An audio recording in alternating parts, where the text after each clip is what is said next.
Hi everyone, my name is Smita मेंज। Welcome back to my channel. So इस video में जो टॉपिक हम डिस्कस कर रहे हैं वो है ड्रामा। ड्रामा को हिंदी में जो है नाटक कहा जाता है और इस वीडियो में हम डिस्कस करेंगे इसकी मीनिंग, इसकी डेफिनेशंस एंड इसका ओरिजिन कैसे हुआ या कहाँ से हुआ। तो ये तीन चीज़ें इस वीडियो में कवर करेंगे और ये टॉपिक जो है आप लोगों को बीएड के सेकेंड सेमेस्टर में जो सब्जेक्ट रहता है आर्ट एजुकेशन यानी कि कला शिक्षा, उसके अंदर आप लोगों को ये टॉपिक देखने की ज़रूरत होती है। तो स्टार्ट करते हैं जो हमारा टॉपिक है आज का, ड्रामा। और इसका सबसे पहले देखेंगे एक इंट्रोडक्शन पार्ट। तो यहाँ पे लिखा हुआ है, man expresses the feelings of his heart, his imagination, creative ideas and thoughts through various art forms. यानी कि मनुष्य जो है अपने हृदय की भावनाओं को या अपने सोच विचार को या अपने क्रिएटिव आइडियाज़ को एक्सप्रेस करने के लिए अलग अलग प्रकार के कला का इस्तेमाल करता है, यानी कि आर्ट फॉर्म्स का यूज़ करता है। जैसे कि ड्राइंग, पेंटिंग, अपनी चित्रकला के थ्रू हम अपनी सोची हुई चीज़ों को लोगों के सामने प्रेजेंट कर सकते हैं। सिंगिंग, डांसिंग एंड ड्रामा का भी सहारा हम ले सकते हैं, कोई मैसेज किसी को कन्वे करने के लिए या कोई स्टोरी बताने के लिए या अपना जो भी क्रिएटिव जो हमारे आइडियाज़ हैं उसको प्रेजेंट करने के लिए।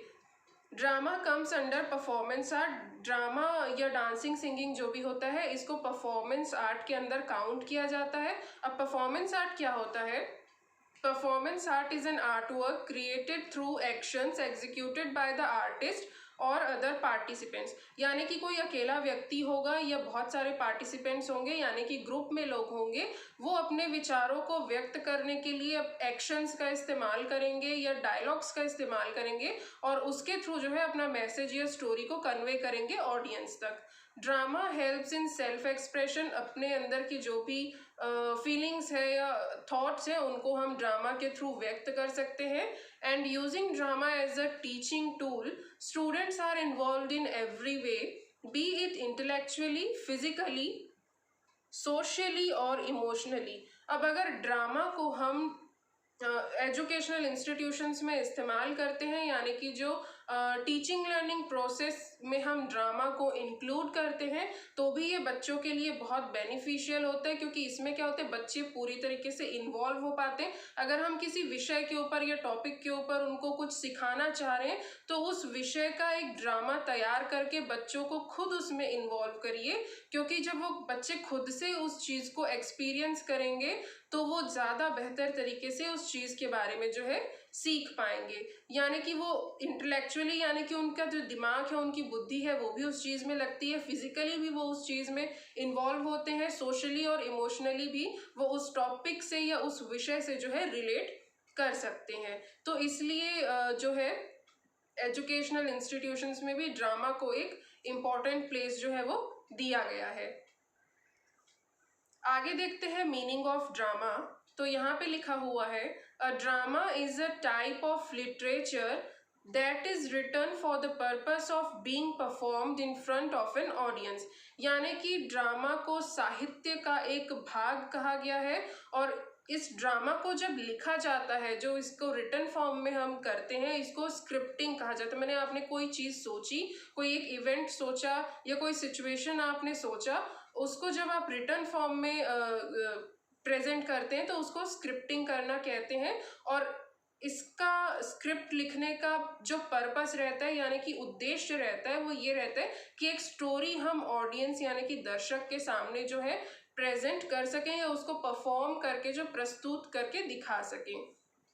आगे लिखा हुआ है, this type of writing is written in the form of a script. यानी कि जो वही मैंने पहले बताया, इसको जब लिखते हैं तो उस लिखी हुई चीज़ को स्क्रिप्ट कहा जाता है।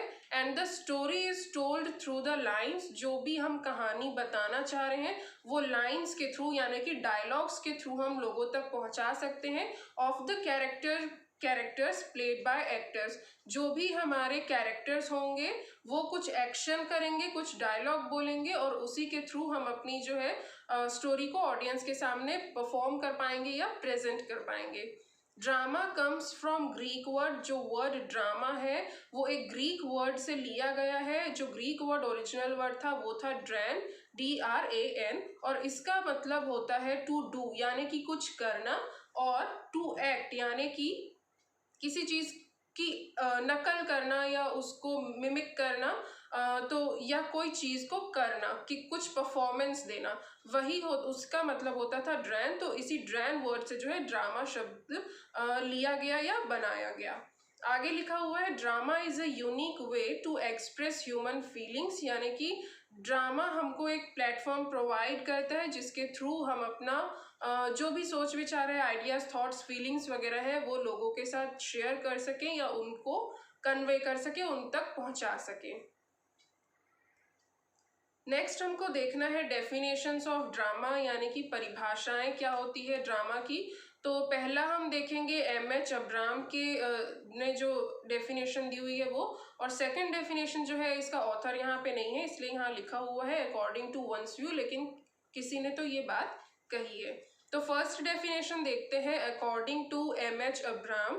तो यहाँ लिखा हुआ है drama is a composition designed for performance in the theater in which actors take the roles of the characters, perform the indicated action and utter the written dialogue।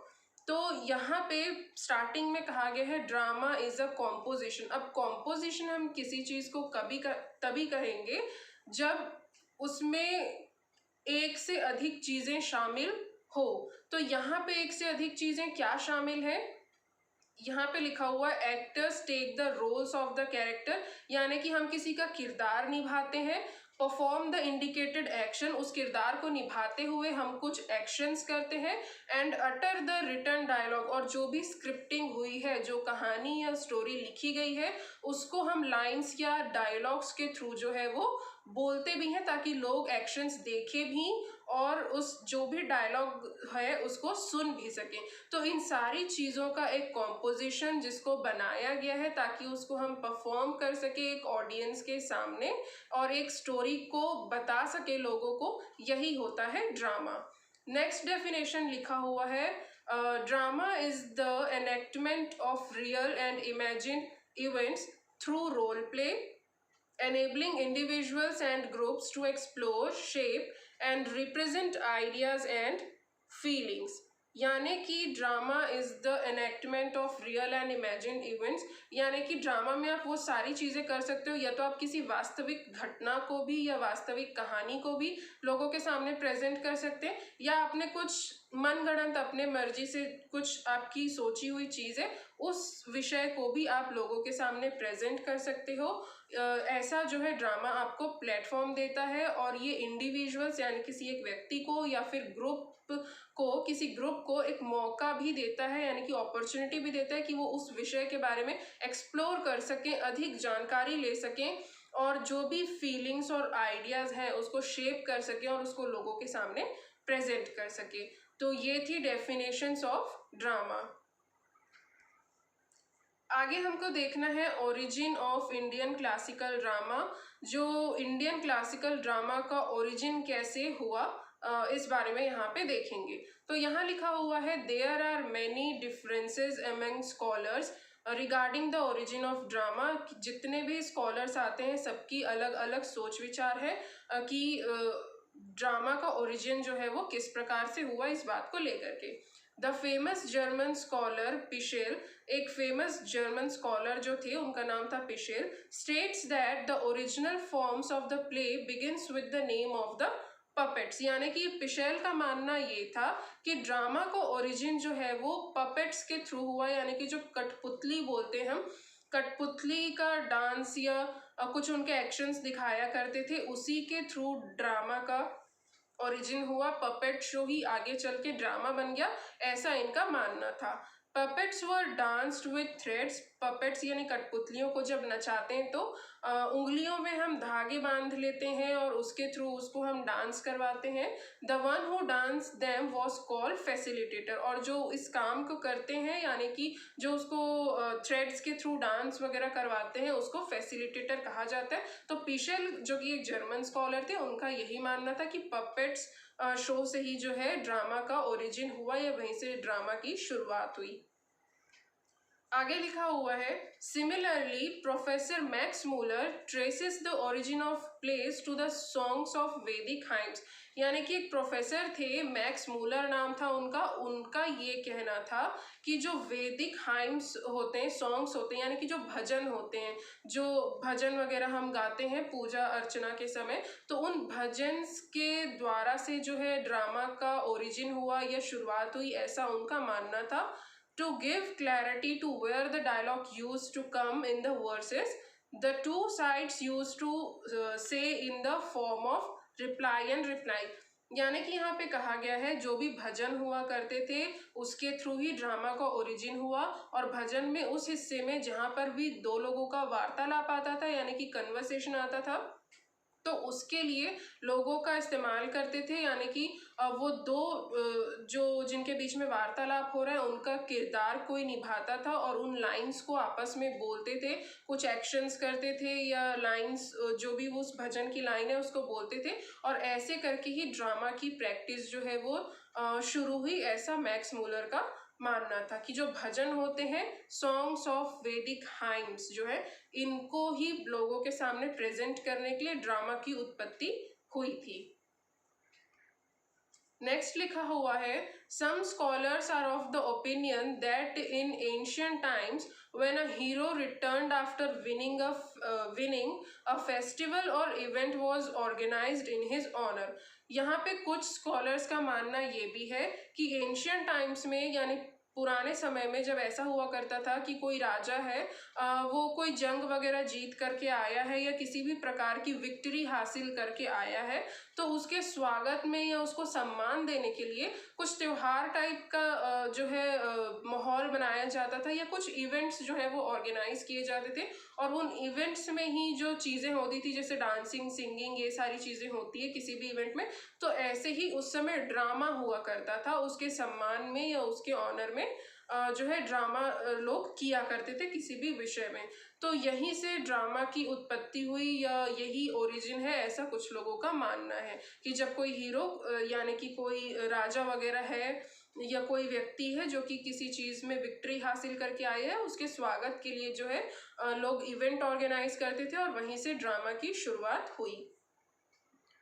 आगे लिखा हुआ है, according to some Sanskrit linguists, यानी कि जो संस्कृत भाषा के ज्ञानी लोग हैं उनका ये मानना है कि ब्रह्मा ने अलग अलग वेदों से चीज़ें ली और उसके बाद उसको इकट्ठा किया और एक ड्रामा का रूप जो है वो दे दिया। जैसे यहाँ पे लिखा हुआ है, ब्रह्मा टुक डायलॉग्स फ्रॉम ऋग्वेद, यानी कि उनका मानना था संस्कृत ज्ञानी, भाषा ज्ञानी लोगों का, कि डायलॉग्स जो है वो ऋग्वेद से लिए गए, सिंगिंग जो है वो सामवेद से ली गई, एक्टिंग जो है वो यजुर्वेद से लिया गया, एंड जो सेंटिमेंट्स और इमोशंस होते हैं, यानी कि जो रस बोलते हैं हिंदी में, जैसे भाव हो गया, रस हो गया, तो जो रस होता है, सेंटिमेंट्स और इमोशन, वो अर्थवेद से लिया गया है, एंड कंपोज द ड्रामा। तो अलग अलग वेदों से कुछ कुछ चीज़ें लेकर के जो है ड्रामा का ओरिजिन हुआ है, ऐसा भी कुछ लोगों का मानना है।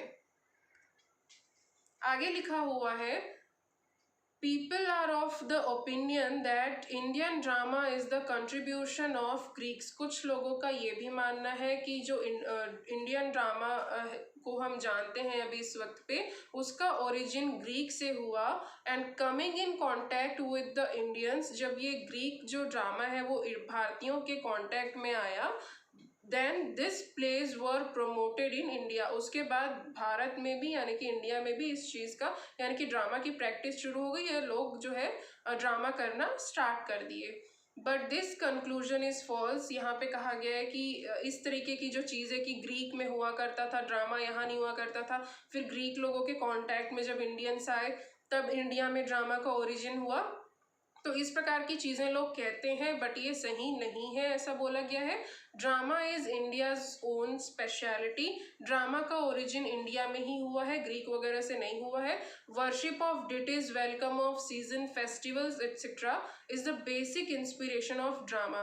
भारत में जो ये चीज़ें चली आती कि हमको देवी देवताओं की जो है पूजा अर्चना करनी है, अलग अलग जो मौसम होते हैं उनका स्वागत करना है, अलग अलग प्रकार के त्योहार यहाँ पे मनाए जाते हैं, तो इन्हीं सब चीज़ों से ड्रामा का ओरिजिन हुआ, ऐसा माना गया है।